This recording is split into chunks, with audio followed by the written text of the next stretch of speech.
2021 करोड़ रुपए अभी सीधे ट्रांसफर हो चुके हैं।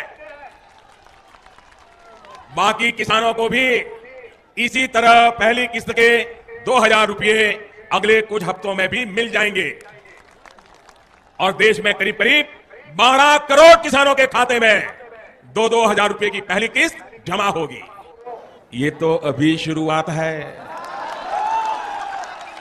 प्रधानमंत्री किसान सम्मान निधि योजना के तहत किसानों के लिए बेहद बड़ी खुशखबरी। अगर आप भी पीएम किसान योजना से जुड़ना चाहते हैं या फिर लाभ लेना चाहते हैं तो आपको पूरी जानकारी बताएंगे। बने रहिए इस वीडियो में अंत तक हमारे साथ। पीएम किसान सम्मान निधि योजना से जुड़ने के लिए 5 डॉक्यूमेंट्स है जिसको आप पूरा करके पीएम किसान योजना का लाभ ले सकते हैं। सबसे पहले नंबर की बात करें, पीएम किसान सम्मान निधि योजना से जुड़ने के लिए सबसे पहले आपको भारतीय और पात्र होना जरूरी है।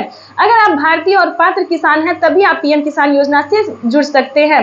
ध्यान रहे, आपके घर में किसी को भी सरकारी गवर्नमेंट जॉब नहीं होना चाहिए, इनकम टैक्स नहीं भरना चाहिए। जिनके पास 1 एकड़ तक जमीन होगा उन्हीं किसानों को पीएम किसान योजना का लाभ दिया जाएगा। तीसरे नंबर की बात करें तो ई-केवाईसी होना, जमीन का भूमि सत्यापन करवाना और बैंक अकाउंट को आधार कार्ड से लिंक होना, सही समय पे आवेदन भरना। आवेदन देने के दौरान सभी चीजों का ध्यान रखें जैसे कि e-KYC number, mobile number, registration number.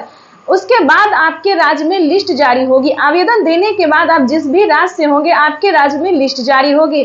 उस लिस्ट में आपका नाम चेक करना होगा। अगर आपका लिस्ट में नाम आता है तो आपकी समझिए बल्ले बल्ले, तब तो आप पीएम किसान सम्मान निधि योजना के साथ साथ सीएम किसान कल्याण योजना का भी लाभ ले सकते हैं। और साथ में खाद के लिए जो प्रधानमंत्री नरेंद्र मोदी जी 5000 रुपए की धनराशि दे रहे हैं उसका भी आप लाभ ले सकते हैं। तो ध्यान दीजिए, अगर अभी तक आपने आवेदन भरना शुरू नहीं किया तो जल्दी कीजिए।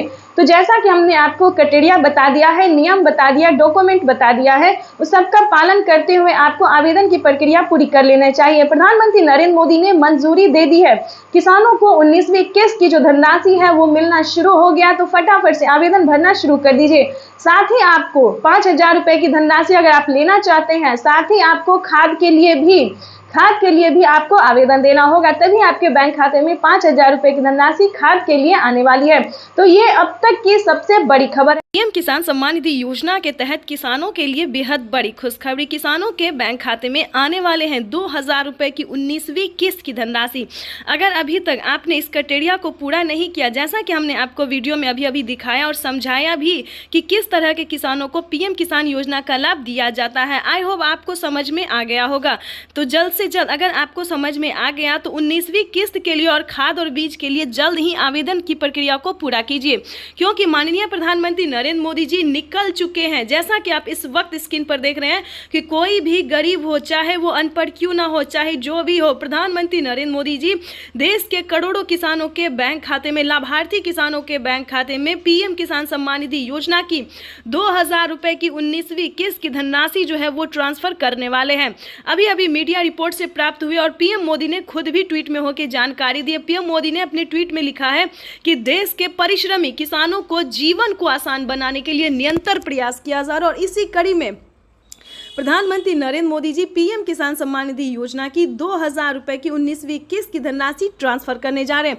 साथ ही आपको बताएंगे पीएम मोदी का बड़ा ऐलान क्या है, बड़ा तोहफा क्या है। ये तो दोस्तों कुछ भी नहीं है, क्योंकि 19वीं किस्त के बाद भी किसानों को और भी कई सारी योजना का लाभ मिलने वाला है और भी कई सारी योजनाओं का जो लाभ है, कई सारी किस्तों का पैसा मिलने वाला है। दोस्तों किसानों के लिए ये बड़ी खुशखबरी होगी कि जिन किसानों को पिछली किस्त की धनराशि नहीं मिली है उन सभी किसानों को पिछली किस्त की भी धनराशि जो है वो मिलने जा रहा है। ये अब तक की सबसे बड़ी खबर है, आज की सबसे बड़ी खबर है।